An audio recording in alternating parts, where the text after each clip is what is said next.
Ladies and gentlemen and children of the planet Earth, what you see before you is a bat, and more importantly, a skull and bones, which can be seen by viewing any one of my videos called the Skull and Bones, and there's a series of about 7 videos with this picture as the thumbnail.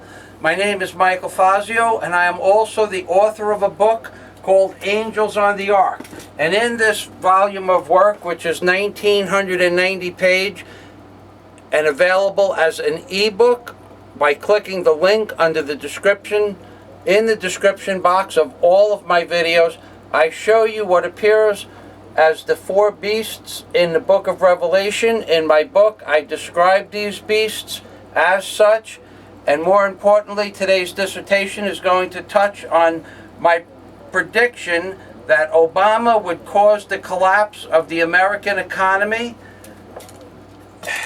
And it is a page, several pages in my book. I'm going to show you the excerpts out of my book by going online, opening up those pages, and proving to you that my understanding of what was going to happen to the American people was a reality. But I did not perceive these perceptions without the help of the Bible and the $1 bill, because I broke the codices between the Bible and the $1 bill. And when you read the Bible in association with the reverse and obverse of the $1 bill, these things become abundantly clear, as do many other things. If you understand the codices in the Bible, which I try to explain in my book to the finest detail, how every human being is capable of doing this, then you too can see that there is a code, and that this has been before everyone's eyes for the last 85 years, and no one has seen it, because only the elitists and or the heads of the Catholic Church understand this to be so, and they have kept it from the people because they are all part and parcel of a secret society that dates back tens of thousands of years. And if this was not so, then the Pope would speak to his congregation and say, we demand, we the Catholic community, we the Christian community, we will become friends and neighbors with the Protestant community and demand worldwide that all wars stop. But the Pope didn't do that, because this book that you see before your eyes, aka Hitler's Pope, proves that Pope Pius XII was beyond doubt in cahoots with Hitler himself. And moving past that, we're going to now go to the pictographs that I have picked out especially for you, so that you can see in relationship to the $1 bill how the words in the Bible associate themselves with it. And this is one of the many pictographs that you will see in the volume of my book. This is one of the pictures that I have in the book, and this is actually, if you were to look at this from a vertical view, downward, like this being downward, because a lot of people have trouble with downward.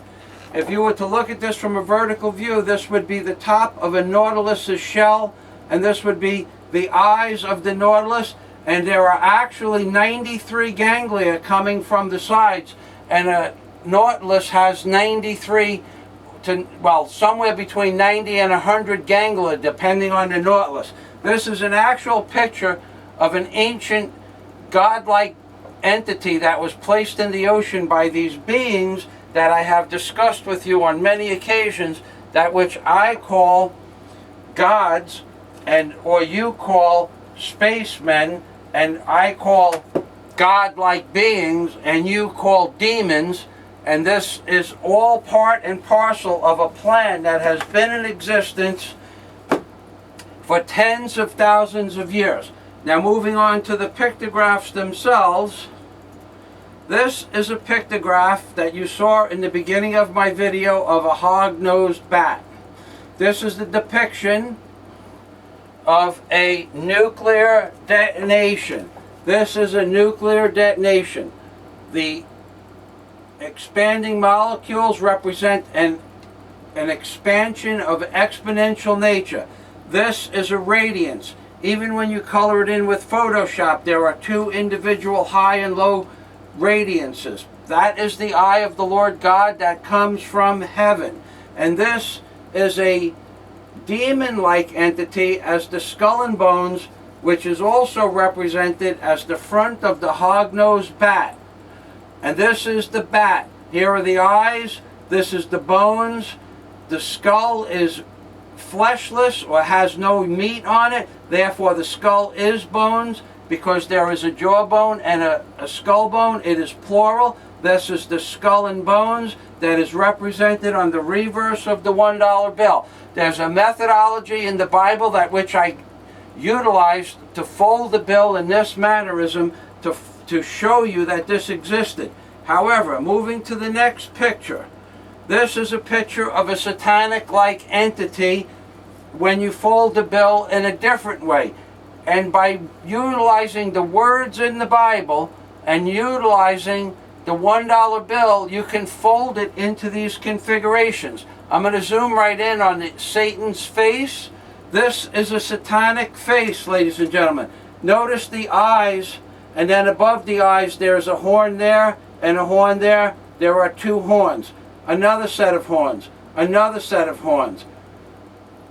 If you were to rotate this, well, before we do that, in the fingers, in where the hands are, there are 5 digits. 5 digits, 4 digits and a thumb. At where the feet is on the bottom that I'm going to show to you right now, and I'm going to blow it up real big so you can see that. On the bottom, there are 5 lines in here. 5 lines in here. There are 5 digits inside this outer hand-like structure. It's almost as if he has an outer hand and a spike. However, when you rotate this item, this looks like what is known as a fleur-de-lis. This looks like what is known as a fleur-de-lis because it is a fleur-de-lis. However, when you bring it to the center, and I bring this down and rotate it, it shows you this Satan-like entity coming out of the flower representing the woman's vagina. This is pictography that goes beyond anything that any human being on earth could have ever hoped to accomplish in the year 1935. And rest assured, in my book, I explain to you that no human being on earth could have accomplished this in the year 1935. I assure you that we will one day find out that the Living Bible, the $1 bill, King Solomon's Temple, the Ark of the Covenant, and the Great Pyramid were all created by the same entity at the same day, perhaps millions or even hundreds of millions of years ago. This entity that looks like it's hiding his face is when you fold the bill in the exact opposite configuration, as if Satan was hiding his face so you couldn't see him. And in fact, he does exactly this in this caricature of Satan, which I have explained is not a representation of an American Indian. This is a representation that appears to be an Aztec Indian because of the configuration of its war bonnet. The configuration of its war bonnet says that it is a fan-type war bonnet, more likely attributed to the Aztec Indians from tens of thousands of years ago. So what you just saw for the last 5 minutes were representations of Satan. Therefore, if Satan exists on the $1 bill, and he does in many different forms of godlike entities, then Jesus Christ must also appear on the $1 bill, and it, or he does, represented as the word one, which is the first tribe of Judah, and Jesus is the Lion of the tribe of Judah. Now, going to my book, which is the most interesting aspect of this dissertation, I said, if you're going to profess to understand anything at all about God and the principles that Christ spoke of, then you need to have at least 17 degrees in theology and religion. Otherwise, the Catholic Church will not basically listen to anything that you have to say.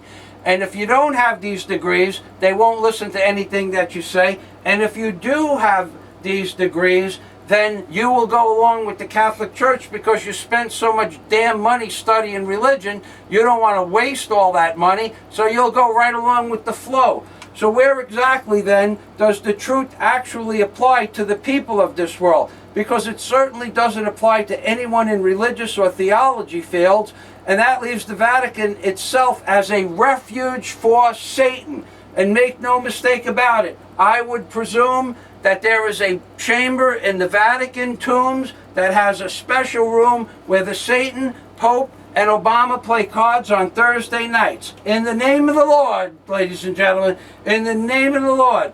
And at the bottom of every page, I put Luke 11:46. Luke 11:46 states 99% of all politicians and lawyers are 100% corrupt. That's what Luke 11:46 denotes. And I put that at the bottom of every single page of my book. Going to the